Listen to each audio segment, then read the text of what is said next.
Hey y'all, Instinct Survivalist coming again with another 2-Tip Tuesday. Hey, this time I've got some saplings that need to be cut down because I need them for projects and they are becoming intrusive or invasive. I don't know. Anyway, they're in the way is what it boils down to. So what I'm going to do is I want to cut one of those, but guess what? I forgot my axe, I forgot my saw. Stupid me. But I'm going to show you how to do that with a knife. We're going to take down some saplings with a knife, and then what we're going to do is we're going to fashion one of them into a digging stick. Now the digging stick is actually utilized many moons ago, okay, tens and thousands, hundreds of thousands of years ago, when things need to be dug up out of the ground. So if you're looking at tubers, you're looking at just plants in general, you're looking at other areas. Hey, I'm digging because maybe I need to put seeds in.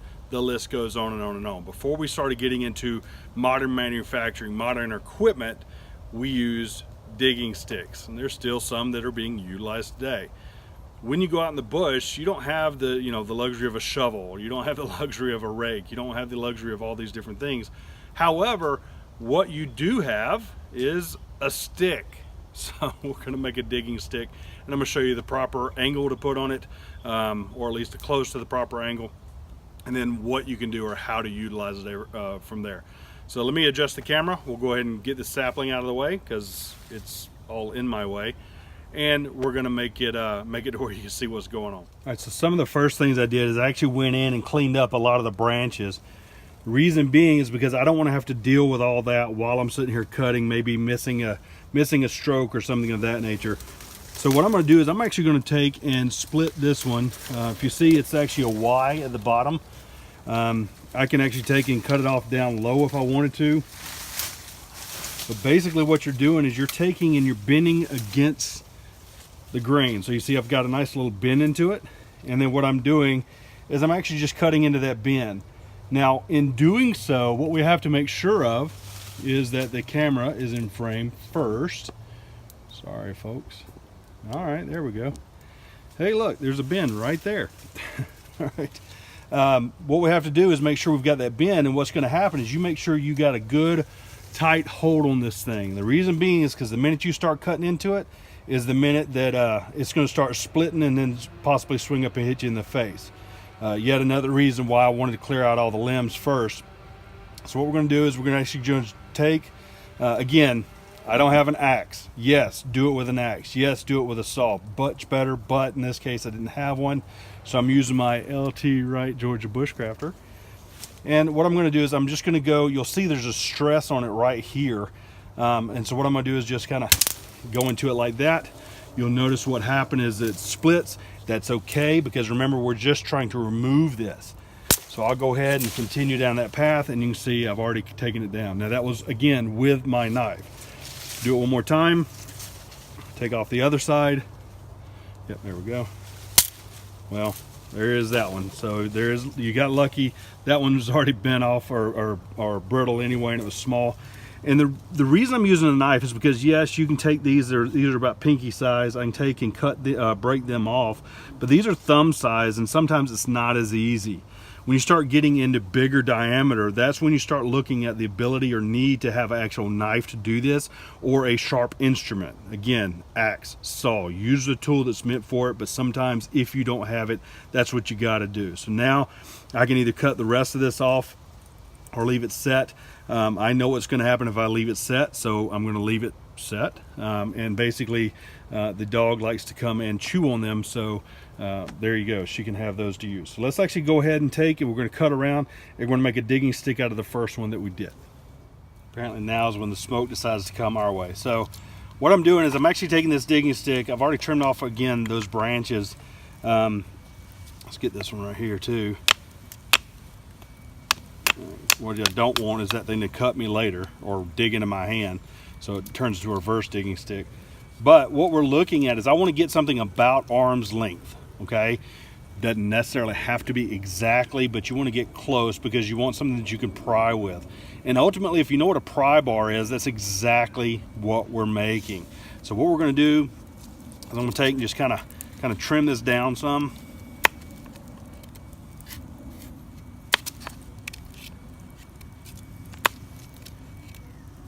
You need to trim off that piece that's giving me a little bit of trouble there. There we go.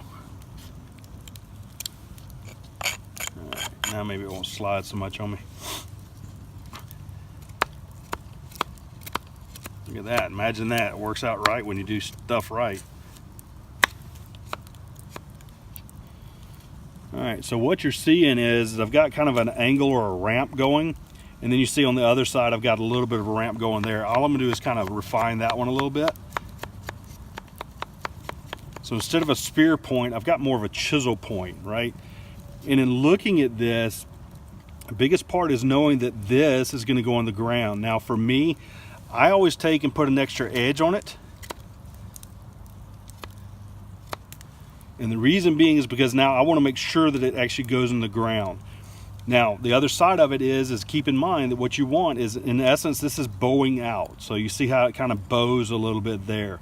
If I found a perfect stick, I would actually have a bow already in it so that I can actually take and put it in the ground and then pop, right? So I can pop it this way.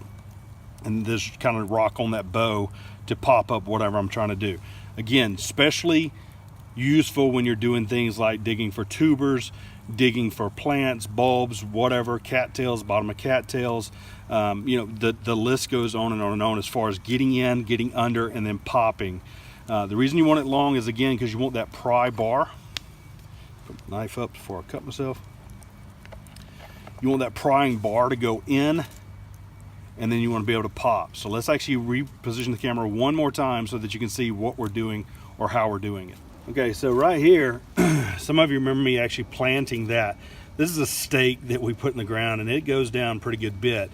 But what we're going to do is we're going to actually come out to the side. So again, I'm going to just kind of dig it out a little bit. And this one may not be big enough. You want to try to get actually about thumb size. This is a little smaller, so just as a by the way. And what I'm going to do is I'm going to shove it in the ground close to the plant. And you see I start lifting up the soil. You'll notice that it is actually moving. So I'll come back a little bit further in the ground, lifting the soil out. Now I'm getting closer to it. Probably start pulling that now. All right, got it on one side. Let's actually do it on two. So I'm gonna give you kind of a close-up, if you will. We're just taking and lifting that out. That should be enough for us to lift out any bulb, any plant there, regardless of the fibers or the root systems, if you will. But it may be that we have to go with 4 sides, or in our case, we're going to do 3 sides. Here we go. There we go. So now, you see how loose that is? That's not me pulling, that's just me rocking it, and that can pull. So again, all we're doing is just trying to get that loose so that we can lift out the plant, or if it's a tuber actually in there, we'd have already gotten to it by now by sticking in, digging deeper, and lifting. But that's it, guys. Very, very simplistic, using primitive methods, if you will, primitive tools. And if we didn't have an axe or a knife, if we didn't have an axe or a saw, we could still take down the tree with or the sapling with a knife. The other side of that is, what if we didn't even have a knife? Well, that goes back to what I've talked to many of you about, and that's actually bone tool or stone tool, being able to break a piece of flint off, or chert, if you will, and actually start cutting into the tree itself. Okay, so just as a by the way. Well, you can tell it's winter time. I got chainsaws running in the background. A couple houses down, they're actually running chainsaw in the back. Anyway, guys, thanks for all you do. Thanks for your likes, comments, subscribes, and shares. Don't forget to share out. Don't forget to check back in 2 weeks for 2-Tip Tuesday. But in the meantime, don't forget to check out InstinctSurvivalist.com. Got a lot of great posts coming up. And look for some of the other videos coming up for challenges and other things of that nature. Thanks for watching. Oh, wait. Hey, until then, use your instincts to survive.